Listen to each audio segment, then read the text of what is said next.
안녕하세요. 창의 설계 입문 창의란 무엇인가에 대한 영상을 찍게 된 전남대학교 24학번 김은혁이라고 합니다. 창의란 무엇일까요? 창의적인 사고, 행동을 한다는 것은 어떤 걸 의미할까요? 모두들 살아온 환경이 다르고 따라서 가치관이 다르기 때문에 창의를 딱 무엇이라고 규정하는 건 실로 어렵습니다. 따라서 저는 개개인이 생각하는 창의가 모여 각자의 위치에서 빛을 발할 때 그때 창의적인 세상이 된다고 생각합니다. 따라서 지금부터 제가 생각하는 창의에 대해 말해보고자 하며 이 영상이 여러분들에게 창의란 저런 것이구나가 아닌 나의 창의는 무엇일까에 대한 질문을 할 수 있는 계기가 되었으면 합니다. 전 창의를 삶의 해상도를 높여나가는 과정이라고 생각합니다. 우리 모두에겐 자신이 기대하는 삶이 있습니다. 하지만 언제나 모두가 그런 삶을 살진 못합니다. 아니, 그 누구도 완벽히 기대와 일치하는 삶을 살 수 없죠. 그러한 삶과 가깝냐, 가깝지 않냐의 차이라고 생각합니다. 어렸을 때 인생 곡선을 그려보신 적이 있으신가요? 지금 보시는 게 제가 방금 그려본 인생 곡선입니다. 어렸을 땐 아무 생각 없이 그렸었는데 우리는 이 Y축이 정확히 무엇을 뜻하는지조차 생각해 본 적이 없는 것 같습니다. 저는 창의란 무엇인지 설명하기 위해 Y축을 이룬 것이라고 설정을 해보았습니다. 그러면 제가 기대하는 삶의 곡선은 이렇게 완전한 우상향 곡선이 나오겠죠.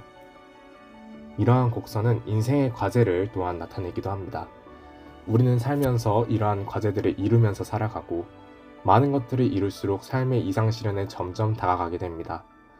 그러면 우리는 어떻게 기대 삶에 다가갈 수 있을지에 대한 고민이 필요할 것입니다.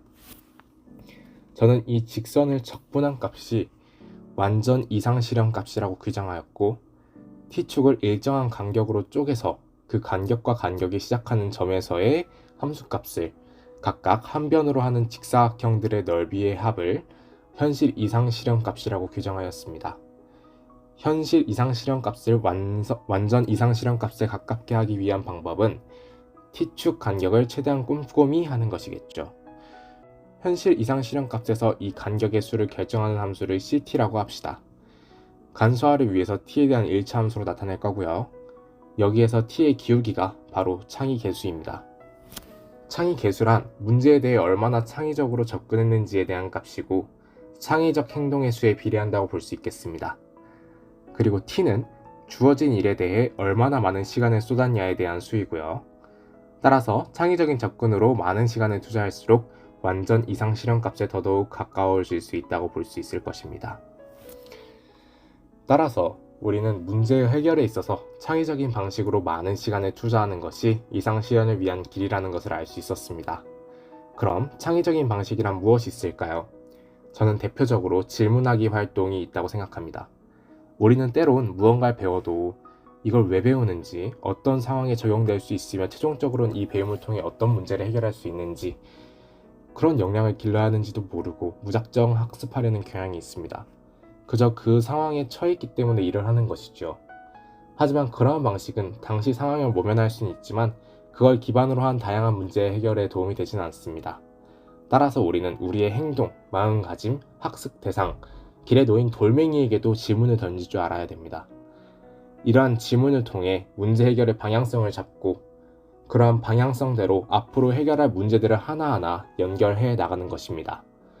그 첫 번째 발걸음은 왜 나는 이걸 해야 하는가 이어야겠습니다. 이 외에도 여러분이 생각하는 다른 창의적 활동 또한 창의 계수에 들어갈 수 있을 것입니다. 그렇기에 우리는 창의란 무엇인지에 대한 깊은 고민이 필요할 것입니다. 그리고 그것을 실천하기 위해 끊임없이 노력해야 할 것입니다. 우리가 살아가는 현재의 해상도를 우리가 기대하는 삶의 해상도에 끊임없이 다가가게 하기 위해 말이죠. 감사합니다.